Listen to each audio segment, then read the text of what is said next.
สบายดีพ่อแม่พี่น้องป้องป่ายเบิดสุขุนสุขคนตัวนี้เป็นคลิปเต็มเนาะพี่น้องเนาะอันที่เอาลงไปนะก็คลิปอันบ่เต็มปานใดตัดอันเล็กๆน้อยๆตัดให้พี่น้องเบิ่งเนาะอันนี้คลิปเต็มแกงเต็มหม้อเต็มหยังไปเลยพี่น้องเองตัดตอนแรกกระปอกหน่อไม้ก่อนเนาะพี่น้องเนาะปอกอันหน่อไม้เหมือนแล้วก็มาอัน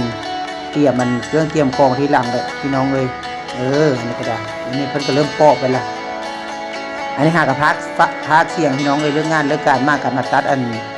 คลิปเสียงไซหากระอาบน้ำอาบในแล้วก็เลยมาตัดอันคลิปไซพี่น้องเลยปอกแล้วเขาก็มาหั่นนะพี่น้องเลยหั่นเตรียมมันสิไปต้มมาแหละต้มมาแกงกับเขาพนักงานพี่น้องเลยอาหารการกินกันแบบบ้านเฮาแล้วเฮาเอ็ดงานเอ็ดการอยู่บ้านเพิ่นเมืองทันก็ได้ก็บ่ได้มีอย่างหลายแต่พี่น้องกับเขากับน้ำกับอาหารการกินกันเล่าเฮานี่แล้วเนี่ยมันถึงป้าพนักงานเฮาพนักงานเฮาก็มีแต่คนนั้นเล่าส่วนหลายเนาะการแข่งขมวนแน่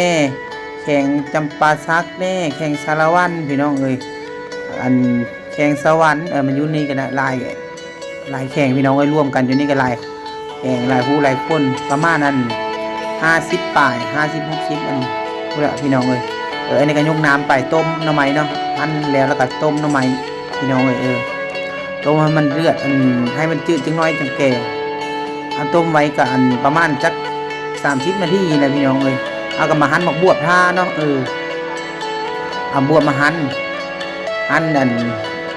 ไว้ถ้าจะแกงหน่อไม้ให้แล้วอันไหนก็ได้โดนเถื่อพี่น้องถ่ายคลิปให้พี่น้องเบิ้งบ่ได้ถ่ายโดนแล้วคิดมันจังไดบุจังถ่ายคลิปไอ้กับเขามานี่ปกติก็บ่ได้ถ่ายแต่พี่น้องเฮ็ดนั่นตั้งแต่เพจเขาปิวไปแล้วก็บ่ได้ถ่ายโดนเป็นหลายเดือนเติบแล้วพี่น้องอันนี้ก็มาหั่นบวบแล้วกันมาตัดเฮ็ดกระตันพี่น้องเฮ็ดกระตันหรือว่าเฮ็ดหูหนูนี่พี่น้องสั่งเฮ็ดกระตันมาใช้แกงหน่อไม้นำเพราะว่าพนักงานเพิ่นหลายเนาะ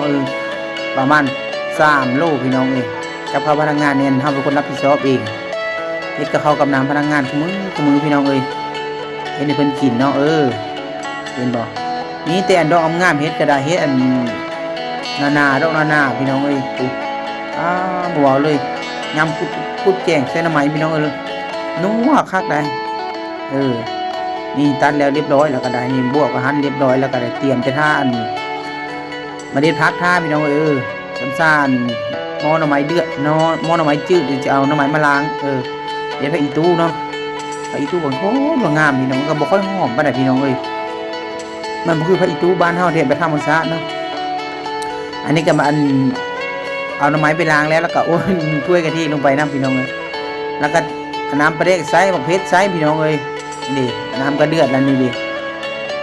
แกงหน่อไม้น้ำยานางใส่เรียบร้อยนะก่อนใส่น้ำยานางบ่ได้ท้ายพี่น้องเบิ่งพี่น้องคนทางล่างก็ได้เสียเขามารอของแซวกะม่วนเฮฮาปาร์ตี้ไปจังซี่พี่น้องเฮ็ดงานกันแบบนี่อดทนไปแล้วเฮามาหาเงินหาค่ำอยู่บ้านเพิ่นเมืองทันนี่เฮ็ดไปเนาะไปเฮ็ดเรียบร้อยแล้วพี่น้องก็มีบ่สุกสิสุกแล้วเด้พี่น้องนี่